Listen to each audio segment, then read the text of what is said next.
The door slams shut behind me and the sound echoes like a judgment.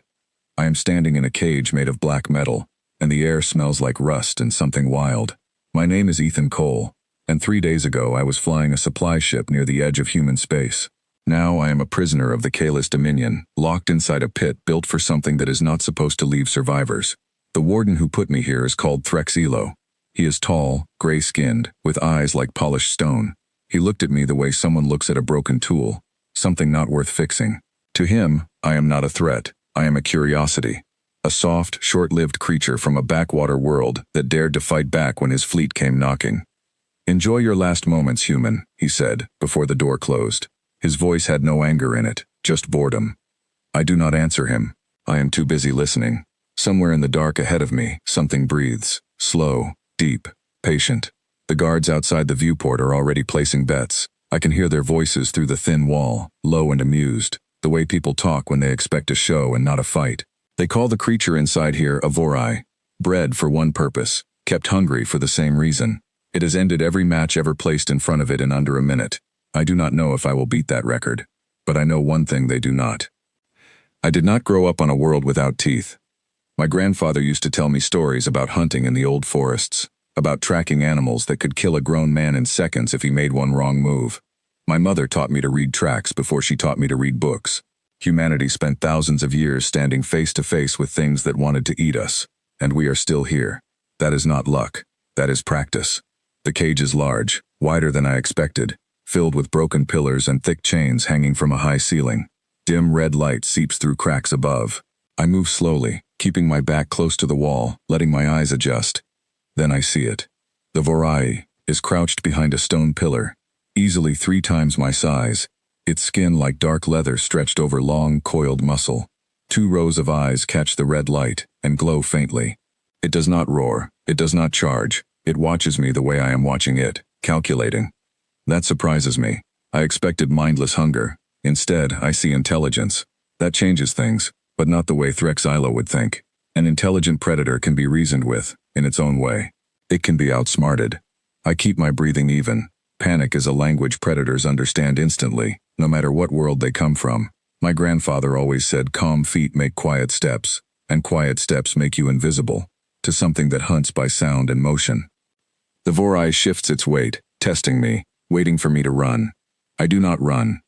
Instead, I study the space around me. The chains above are old but strong, bolted into a track that once must have moved cargo or equipment.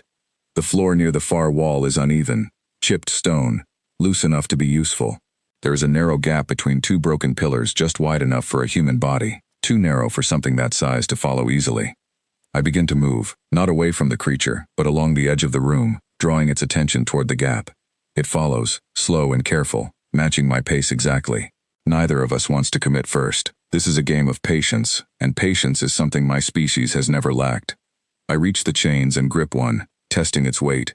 Heavy, but it moves along the track smoothly.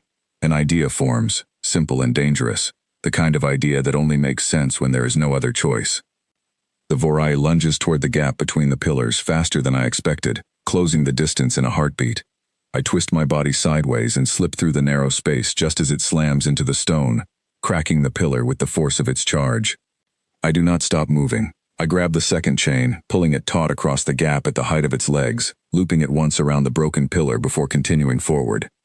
The Vorai turns, furious now, and charges again, straight through the space where the chain waits. The impact is loud, but there is no cry from me, no cry from it either. Just the sound of metal pulling tight and stone groaning under sudden strain. The creature stumbles, thrown off balance, crashing into the far wall with enough force to shake dust loose from the ceiling above. I do not wait to see if it recovers. I climb the fallen debris quickly, reaching the higher chains near the ceiling track, and I begin to move them, redirecting the mechanism the way I would rig a pulley system back home. It is old technology, simple in its bones despite the alien design. Machines are machines, no matter which star built them. Below me, the Vorai rises again, shaking its head, more cautious now. It looks up. For the first time since the door closed, I see something new in those glowing eyes. Uncertainty.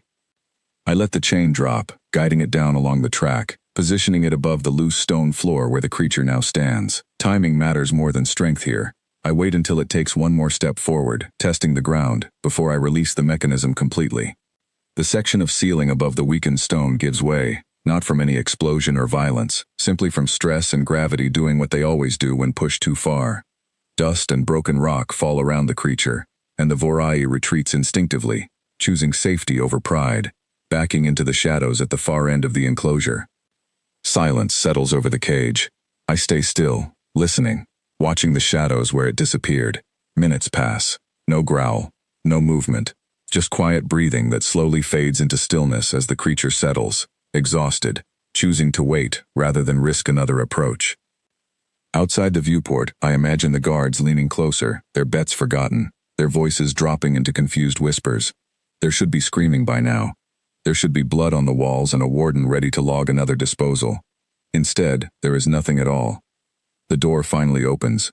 Threxilo steps forward first, weapon raised out of habit rather than real expectation, his guards close behind him, ready for retrieval. They find me sitting calmly near the fallen chain, a shallow cut along my arm already wrapped with a strip of cloth torn from my sleeve. The Vorai rests quietly in the far corner, subdued, breathing steady, no longer a threat to anyone in the room.